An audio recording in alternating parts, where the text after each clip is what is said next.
ఈ శ్రామిక ఉత్సవం గురించి ఇప్పటికే మీ అందరూ బాగా మీ మీడియాలో కవర్ చేస్తున్నారు. మీ అందరికీ ధన్యవాదాలు. అందులో బుక్ ఫెస్టివల్ అనేటువంటిది కూడా దాని గురించి కూడా మొన్న ప్రెస్ మీట్లో బాగా కవర్ చేశారు. అయితే దానికి తోడు అనుబంధంగా వారం రోజుల పాటు సాహిత్య వేదిక నడుస్తుంది. ఒకరోజు లేకపోతే 2 రోజులు కవి సమ్మేళనాలు, కవుల వర్క్షాపులు ఇటువంటివి జరుగుతుంటాయి. కానీ రచయితల నుంచి, కవుల నుంచి వచ్చినటువంటి చాలా ఉత్సాహంగా వచ్చిన స్పందనతో ఈ కార్యక్రమం వారం రోజులు ప్లాన్ చేసాం. ఈ ఉత్తరాంధ్ర జిల్లాల సాహిత్య ఉద్యమ నాయకులు అందరూ కూర్చుని ఈ కార్యక్రమాన్ని ఈ రకంగా రూపొందించారు. దాదాపు 400 మంది కవులు, కవయిత్రులు, రచయితలు వాళ్ళంతా పాల్గొంటారు.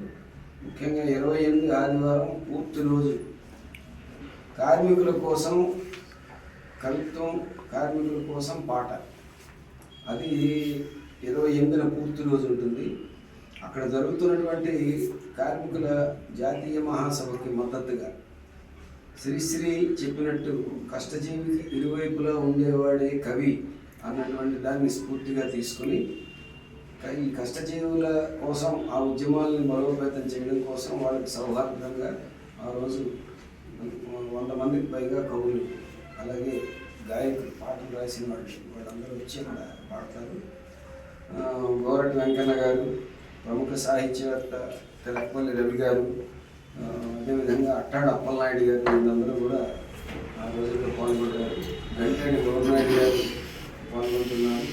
రాష్ట్రంలో ఆంధ్ర, తెలంగాణ రాష్ట్రాల్లోని తెలుగు సాహిత్యంలో చేతిరిగిన వాళ్ళందరూ తెలుగులో పాల్గొంటారు. ఆ 7 రోజుల కార్యక్రమాలు రూపొందించి దాన్ని సారథ్యం వహిస్తున్న దివాకర్ గారు కార్యక్రమాల వివరాలు